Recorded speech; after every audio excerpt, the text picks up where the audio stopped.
Norte, 16 governadores. O que mais imperou entre nós foram as palavras cooperação e entendimento. Sabemos que temos um inimigo em comum, o vírus, bem como também sabemos e temos a consciência que o efeito colateral que pode ser o desemprego pode ser combatido. Então, partindo dessa premissa, foram duas reuniões excepcionais, onde anunciamos resposta às cartas dos governadores e de associações representativas dos prefeitos. Decidimos então que para a transferência para a saúde, o governo destina 8 bilhões de reais, como recomposição para Fundo de Participação de Estado e Fundo de Participação de Município, 16 bilhões de reais. Assistência social, também saúde, 2 bilhões de reais. Suspensão da dívida dos estados, 12 bilhões. Renegociação com bancos, 7 bilhões. E operação de crédito, 40 bilhões. Perfazendo um total de aproximadamente 85 bilhões de reais. Os seus governadores se mostraram bastante satisfeitos. Obviamente, apelamos que as nossas propostas, que ora estão em tramitação na Câmara, tivessem um olhar muito especial por parte deles, porque todos nós devemos, ao final dessa batalha, sairmos fortalecidos e com a satisfação do dever cumprido. Assim sendo, encerramos a reunião e, de forma muito cordial, nos despedimos e, obviamente, amanhã, a reunião com os demais governadores da região Centro-Oeste, Sudeste e Sul acontecerão.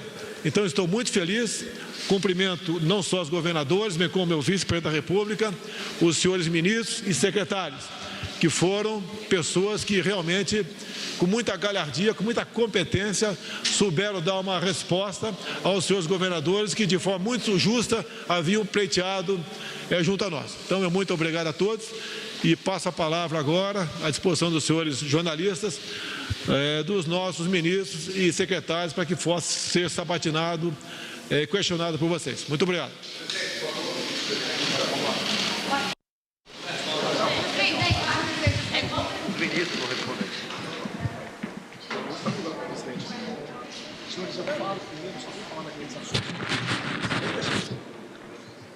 Vamos lá?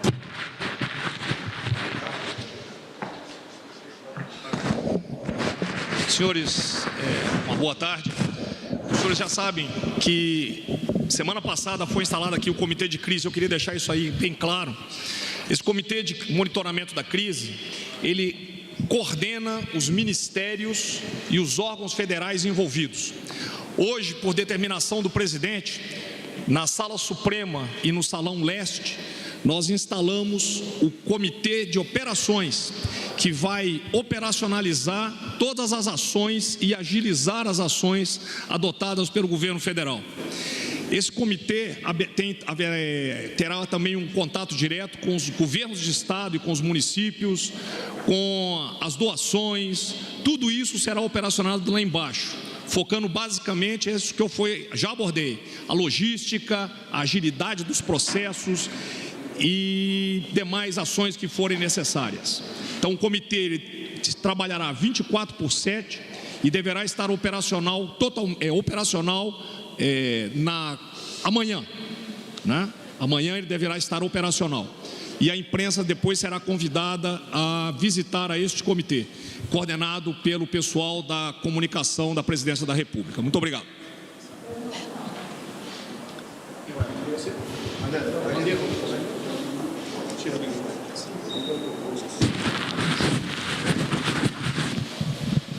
Está vendo como todo mundo é essencial em saúde nesses momentos? Às vezes um pequeno gesto como limpar esse microfone que ele fez se torna o gesto mais essencial de uma reunião como essa. Então, quando a gente tem situações de saúde em que as pessoas perguntam o que é essencial, Dependendo do momento, tudo é essencial. Essas paralisações, eu tenho dito, calma, planejemos. Há lugares que pararam tanto que não tinham mecânicos para consertar a manutenção do funcionamento de determinadas máquinas hospitalares, idas de insumo, necessidades prementes que temos no dia a dia de unidades de saúde, de unidades de manutenção de água, de esgoto, e é um contexto enorme. A vida não se resume a uma doença, a um vírus.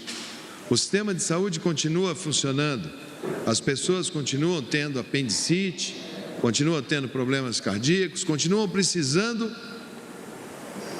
dar acesso a essas doenças crônicas para poderem manter os seus equilíbrios dos seus organismos. Nós temos conversado com os secretários, temos conversado com todos, é importante essa conscientização nacional e nós vamos gradativamente medindo o impacto dessas ações. Nós precisamos ter muita inteligência, muito equilíbrio, muito bom senso, para que possamos atravessar isso com menos estresse, com menos capacidade de intervir no dia a dia das pessoas. Nós estamos estudando, estamos vendo, a cada hora a gente tem mais informação sobre o comportamento do vírus no mundo ocidental, no mundo de hemisfério sul. Nós estamos monitorando muito de perto São Paulo, que é a nossa maior cidade, que tem o maior número de casos, que está agora testando qual é o tempo de permanência, qual é o efeito do medicamento, que é incipiente. O Ministério da Saúde hoje já começa a padronizar, porque enquanto pesquisa é uma coisa, mas o uso começa a ser mais comum, então se é mais comum a gente tem que ter, é uma perspectiva sim. Começam a surgir trabalhos de outras visões, começam a surgir agora as visões dos legistas, alguma coisa sobre outras abordagens. A ciência vai seguindo o seu passo, vai seguindo o seu ritmo. O SUS já começa a alargar o seu sistema de saúde. O nosso esforço de produção de equipamentos de proteção individual e de ventiladores vai crescendo. A gente já consegue hoje falar em 300, 400 respiradores por semana, só na produção nossa interna para o SUS. Então já estamos aumentando isso para 3.000, 4.000 por mês, o que dá fôlego para a gente acompanhar com autossuficiência. Já surgem outras alternativas de soluções que foram testadas na Itália, de um respirador você fazer a duplagem da saída e um respirador atender 2, que é possível com filtros, tem o pessoal cuidando disso. Enfim, as soluções vão aparecendo, nós vamos medindo, vamos sabendo melhor o comportamento, respeitamos as medidas que foram tomadas, mas vamos interpretando junto com todos, porque em saúde a primeira qualidade de um cirurgião é ser calmo, frio, gelado, olhar, analisar para tomar as melhores medidas. Não adianta ser mais agressivo do que a condição que trouxe o paciente até nós. Isso foi dito por Hipócrates, que era o pai da medicina. Nós vamos seguindo, vamos vendo. Eu não tenho os números hoje, daqui a pouco vou lá no Ministério da Saúde para saber o boletim epidemiológico. Aqui foi um diálogo com governadores de estado, da região Nordeste, da região Norte, quase toda a pauta em cima de insumos, chegada de insumos, que começam agora, a gente começa a abastecer, nada fora do nosso planejado. Sabíamos que chegaríamos 30 dias após o primeiro caso, teríamos a pressão, sabíamos que o mundo estava procurando comprar os EPIs, compramos o que deu, estamos fazendo o nosso estoque regulador. Devemos padronizar soluções nossas, brasileiras, para enfrentamento da crise. Temos criatividade, temos indústria, temos soluções, temos parcerias, temos iniciativa privada forte, temos universidades boas, temos cientistas bons, temos uma força de trabalho aguerrida, temos uma força de trabalho muito jovem, diferente de outros países europeus. que tem a faixa etária mais idosa do mundo de trabalhador de saúde. Então, nós temos muitos pontos que nos são muito desafiadores, mas temos também muitas qualidades. Acho que o diálogo hoje com os governadores foi muito bom. Eu, na sequência, vou ter reunião com os secretários estaduais de saúde. Eles já vão conseguindo agora me informar melhor. A campanha de vacinação da influenza do Brasil pode ser um grande diferencial, porque nós vamos conseguir reduzir mais esse ano os casos de internação por H1N1, por influenza A, por influenza B. A adesão, segundo informações, está muito boa. Estamos conseguindo vacinar com ordem os nossos idosos, depois vamos para a segunda categoria, terceira, quarta, até concluirmos, e vamos lutar uma boa luta. Acho que o presidente hoje, Bolsonaro, literalmente acalmou toda aquela região, alinhou todos nós, colocamos uma visão muito clara dos próximos acontecimentos, lidera a condução desse processo. Todos nós, ministros, estamos muito à vontade de trocarmos as nossas impressões e termos um olhar não só de saúde, um olhar, um caleidoscópio de olhares, porque todos precisamos estar envolvidos. Hoje estava conversando sobre kits, o ministro Tarcísio já vai pegar uma parte da logística, da infraestrutura, como trazer, como aterrissar, como chegar rápido nos estados. O ministro Onyx, que vai, na sequência, colocar lá no Ministério da Cidadania, organizando toda uma parte de reforço proteico, o ministro Fernando ajudando extremamente na questão das fronteiras, diálogo constante com o pessoal da economia. Nós estamos indo bem, o clima organizacional nosso interno é bom, acho que todo mundo está sabendo muito bem o movimento e nós vamos dar os movimentos juntos e a sociedade vai estar sempre muito bem informada e com transparência nos atos, que é o que pediu o presidente. Acho que é isso. Deixo aí ao ministro Onyx a sequência das colocações. Bom, boa tarde a todos. É importante que a gente possa trazer pelo Ministério da Cidadania a nossa contribuição no que diz respeito principalmente àquela fase etária que tem maior risco, que são os idosos.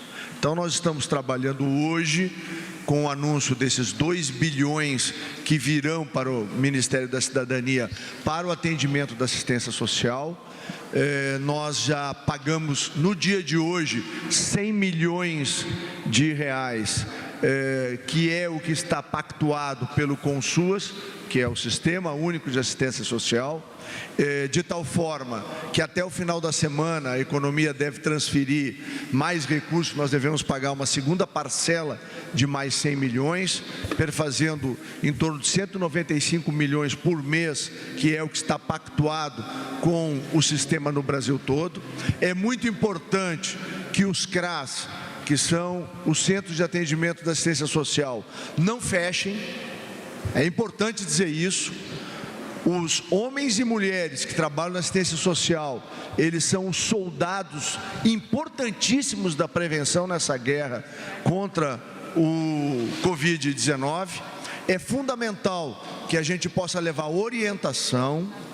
Como disse o ministro Mandetta, nós estamos trabalhando num reforço nutricional e proteico para os idosos, que nós vamos anunciar brevemente. Nós estamos concluindo esse planejamento.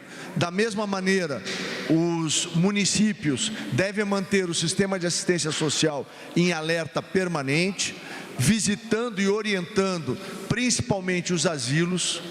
É muito importante as instituições de longa permanência, onde nós temos no Brasil em torno de 1.793 dessas instituições, aonde estão lá os nossos idosos, quer eles estejam no BPC ou em outros programas de sustentação. Da mesma maneira, no Bolsa Família, nós temos a afirmação de que neste mês nós devemos inserir 1.220.000 novas famílias. Com isso, no mês de abril, nós teremos no Bolsa Família um número que nunca existiu, de 14,3 milhões de famílias no programa. O programa Bolsa Família é aquele que permite rapidamente colocar a condição de melhor enfrentamento, principalmente para os mais vulneráveis. E fica aqui uma última palavra em relação à assistência social nos municípios brasileiros e particularmente nas grandes cidades, nas cidades de mais de 500 mil habitantes no Brasil, a preocupação também com a população de rua, que precisa ser assistida. No momento em que as cidades foram travadas, aonde nós temos a questão da não atividade econômica nas cidades, o que ocorre? Essa população que é muito vulnerável precisa ter um atendimento. E uma palavra importante no sentido de que todas as famílias, o voluntariado brasileiro, nós temos que ter um olhar agora muito especial.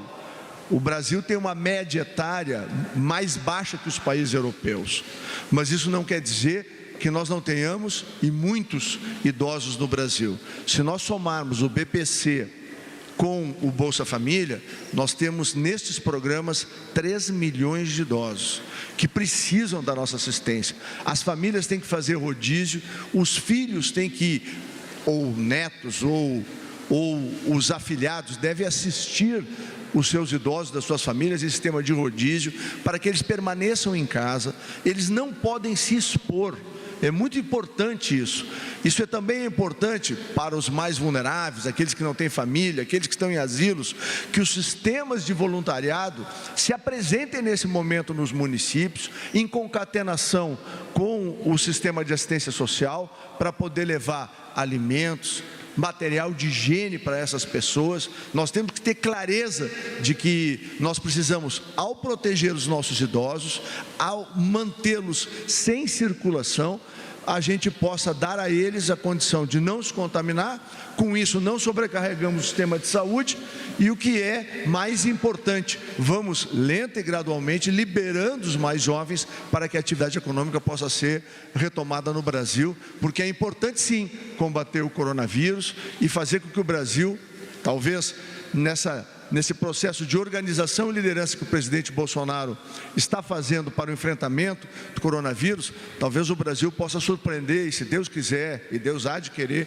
vai surpreender a todos, com o Brasil sendo o país ocidental que melhor se preparou, que melhor se organizou, que melhor atendeu a sua população idosa, que melhor manejou nas suas cidades e no país o enfrentamento ao coronavírus. Eu acho que se a gente continuar nesta organização que está sendo feita, e hoje foi debatida com os governadores do Nordeste e do Norte, amanhã será debatido com os demais governadores do Brasil e sucessivamente com os prefeitos de capital e os prefeitos do interior brasileiro, nós vamos sim, unidos, conseguir vencer e fazer com que o impacto dessa doença seja o menor possível na nossa sociedade.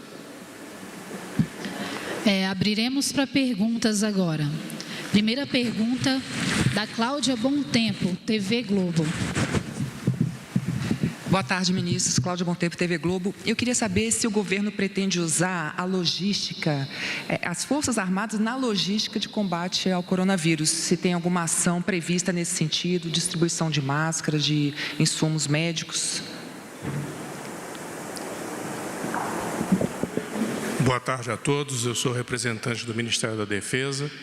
Eu gostaria, antes de mais nada, de dizer que as Forças Armadas, como sempre, estão somando esforços nesse sentido de combater a Covid-19. Sobre a estruturação do Ministério da Defesa, nós estabelecemos desde a sexta-feira passada, por meio de uma diretriz ministerial de execução, a ativação de que nós chamamos comandos conjuntos. Então, ao longo de todo o país, de norte a sul, de leste a oeste, nós estamos mobilizados em 10 comandos conjuntos. São comandos conjuntos em todas as regiões do país, aproveitando a característica da capilaridade das Forças Armadas.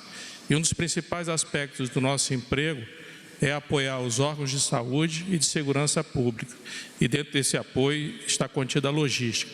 Então, nossos recursos também serão utilizados para apoiar as demandas, participando ativamente desse comitê que está formado na Casa Civil, de forma maneira que a gente possa contribuir nesse esforço.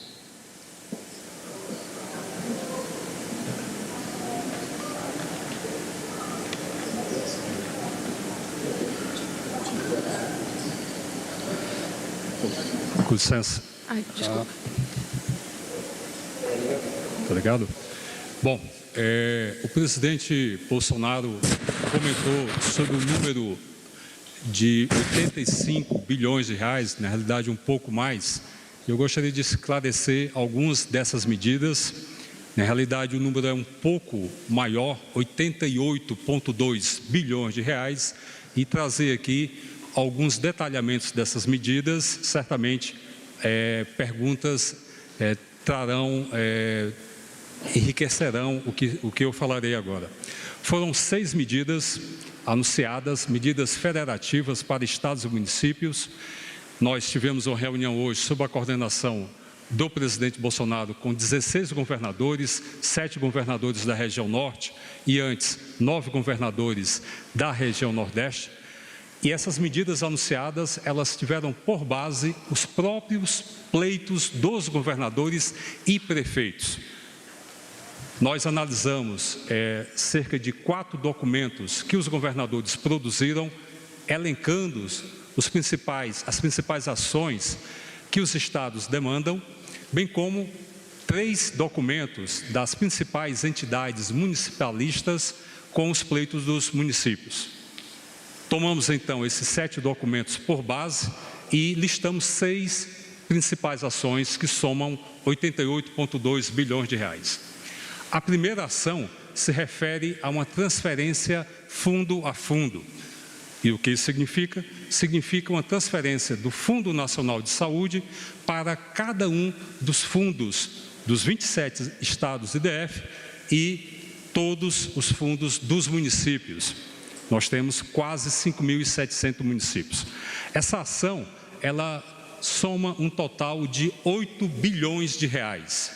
O pleito dos governadores era de uma ordem de 4 bilhões de reais em 4 meses, enquanto que o pleito dos prefeitos da ordem de 2,6 bilhões.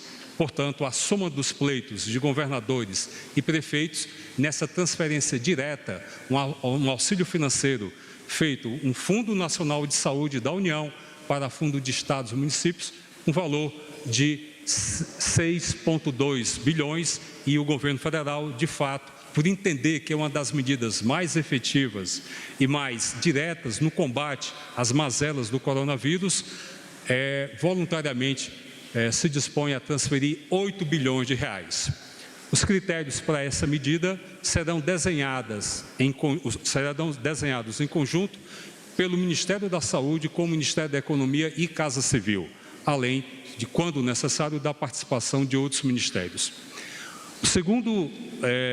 A segunda ação se refere a uma suspensão de dívidas dos estados e municípios com a União. Essa suspensão de dívidas soma um total de 12,6 bilhões de reais.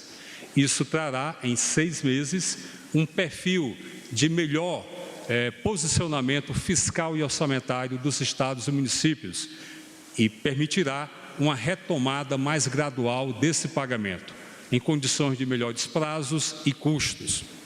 A terceira medida se refere a também uma suspensão, uma renegociação de dívidas dos estados e municípios com os bancos públicos federais, BNDES, Banco do Brasil, Caixa Econômica Federal e também BNB e BASA, mas em particular os 3 primeiros.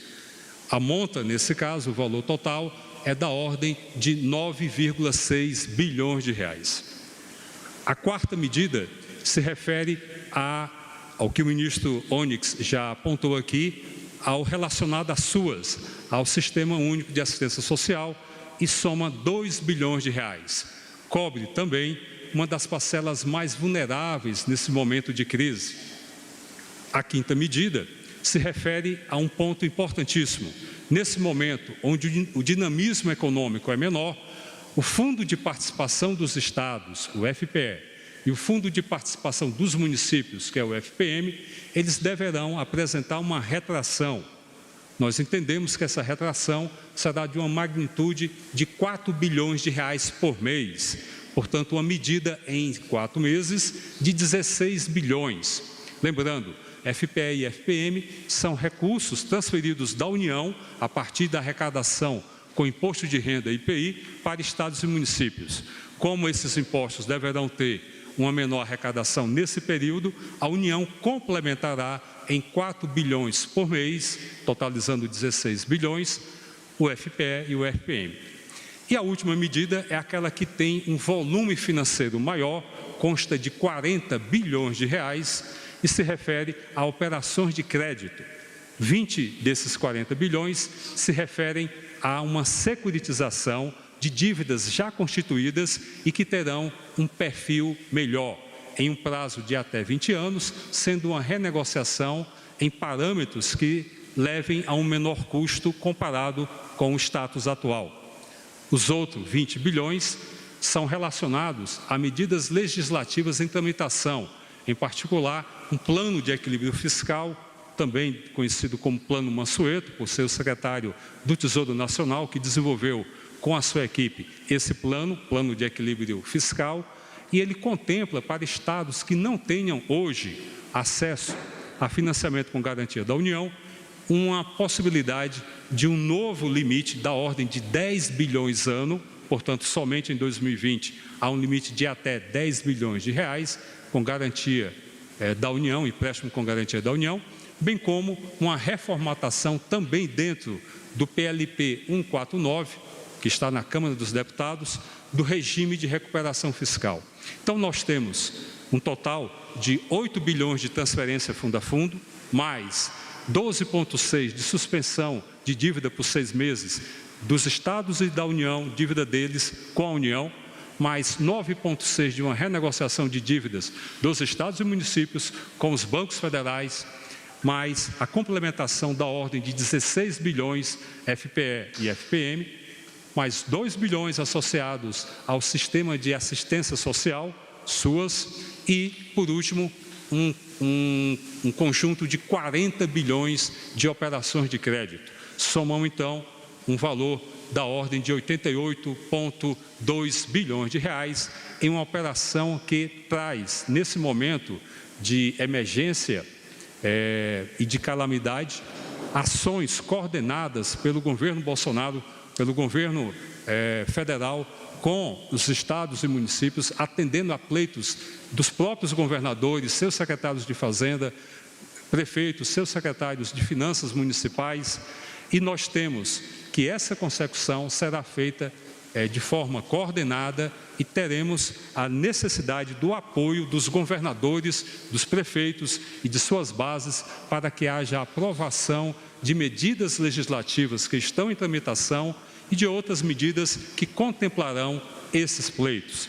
É um momento importante de fortalecimento da Federação Brasileira, algo que o presidente Bolsonaro, o ministro Paulo Guedes, tem colocado em diversos fóruns e eventos, a necessidade da descentralização responsável de recursos, os recursos chegarem até a ponta, chegarem nos estados, nos municípios, permitir, em particular, que no momento de emergência, nós termos soluções e ferramentas de respostas a contento. Então, são 88,2 bilhões de reais, onde o governo federal, coordenando esse processo em conjunto com governadores e prefeitos, trarão resposta à sociedade brasileira e, para tanto, nós precisaremos do apoio de aprovação de medidas legislativas de altíssima importância fiscal e também de questões de saúde e sanitária.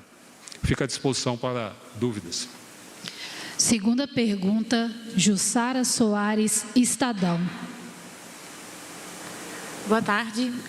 A gente foi convocado para uma coletiva que ia ter participação do presidente, então não sei para quem eu vou direcionar a pergunta, mas eu queria saber sobre a MP que foi publicada próximo da meia-noite, que agora, após muitas críticas, o presidente suspendeu o trecho que suspendia, revogou o trecho que suspendia o salário que dava às empresas para suspender os salários dos trabalhadores por 4 meses. Eu queria saber se o presidente sabia do conteúdo dessa MP quando ela foi publicada. Há pouco o ministro da Economia disse que houve um erro de redação. Eu queria saber, de fato, o que houve com essa MP. Obrigada. Pode ser qualquer um. Boa tarde a todos e todas. Eu agradeço a pergunta. Vamos lá. É uma medida provisória que foi editada, traz aí muitas regras trabalhistas, uma medida provisória moderna que ajuda nessa fase de crise e traz algumas possibilidades para que empregados e empregadores possam laborar no sentido da manutenção do emprego. A nossa ótica agora, e numa fase como essa, tem que ser proteção da vida e, no segundo momento, também proteção das relações de emprego. E esse sempre é e sempre será o nosso objetivo. Essa medida provisória trouxe uma hipótese do que a gente chama de layoff, que é uma suspensão do contrato de trabalho para fins de qualificação. Essa hipótese já existe na Constituição Federal, já existe na CLT, na Consolidação das Leis do Trabalho, e ao existir na CLT nós trouxemos algumas flexibilizações. O que ocorreu com isso? É uma medida provisória que depende necessariamente de um complemento. Então, são grupos de medidas que nós estamos soltando. Essa primeira medida, ela trazia aspectos não orçamentários. O que eu quero dizer com isso? Medidas trabalhistas que alteram a CLT e que não dependiam de nenhum esforço do Estado. Tão logo fosse editada essa medida, haveria uma outra, que traria aí sim as possibilidades de ajuda por parte do Estado para com empregados e empregadores. E esse plano continua absolutamente de pé. Portanto, o que acontece é o seguinte: o presidente da República pediu que nós suspendêssemos esse artigo, porque houve uma má interpretação. Eu acho que o presidente da República está correto, e o motivo é muito simples: as pessoas estavam entendendo que não teria nenhuma contraprestação do empregador, e não é isso que estava no texto. A ideia do texto era muito clara: haveria uma contraprestação por parte do empregador, um acordo entre empregados e empregadores, para que, obviamente, o empregador pagasse os custos do empregado, sempre respeitando a Constituição Federal, que garante o salário mínimo para todos. No entanto, de fato, houve uma interpretação equivocada.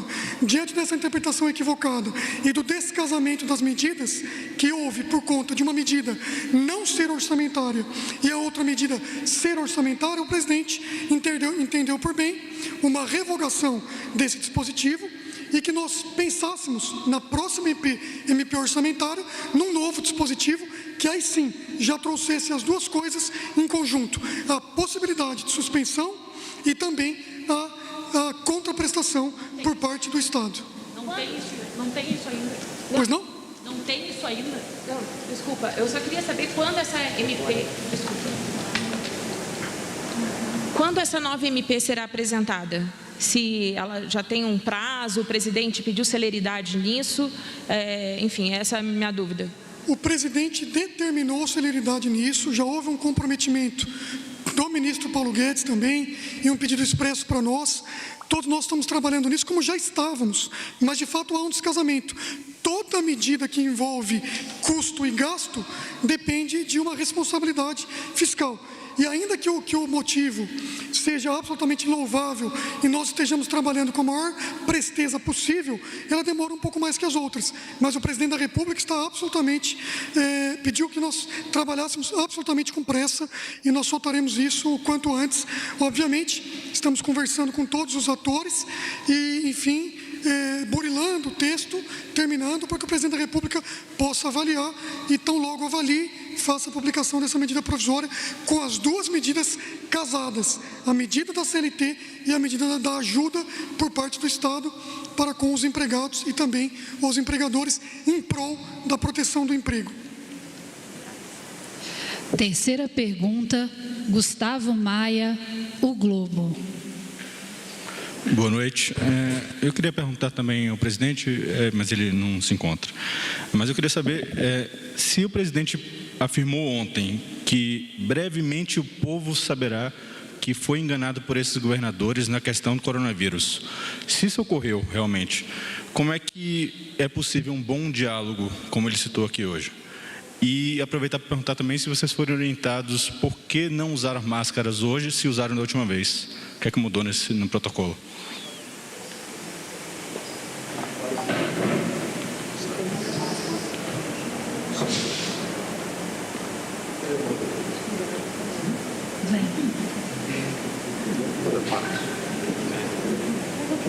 Bom, vamos para a próxima pergunta.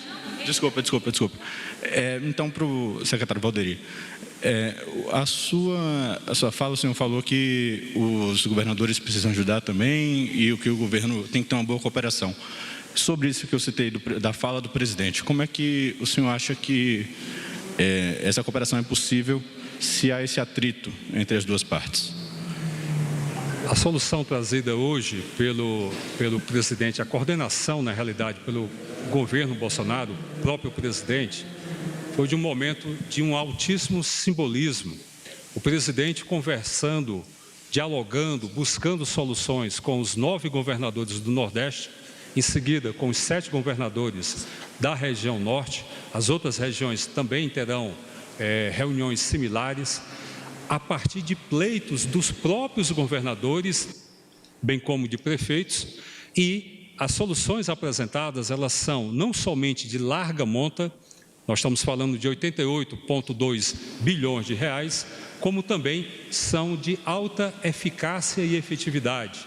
Elas se direcionam exatamente à parte da população mais vulnerável, mais carente e que será atendida. Então, é um fortalecimento da federação, tanto estrutural, porque estamos tratando das finanças dos estados e municípios, mas, em particular, são respostas, são 6 medidas que fortalecem nessa conjuntura, nessa emergência, aquilo que mais interessa no momento, que é o atendimento e provisão de serviços básicos. Dando um exemplo aqui, a cadeia de fornecedores para o segmento de saúde será atendida, será mantida.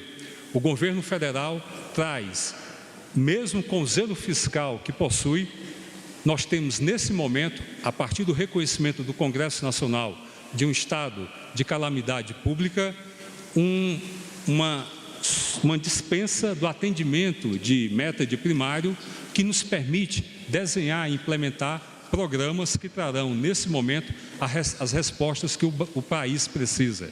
Portanto, é um momento de altíssimo simbolismo e efetividade. O presidente Bolsonaro, na conversa hoje com 16 governadores, os outros 11 governadores também terão fóruns semelhantes. Portanto, entendemos que é a Federação Brasileira caminhando na busca de soluções rápidas e efetivas para esse desafio do coronavírus. Está encerrada essa coletiva. Obrigada a todos.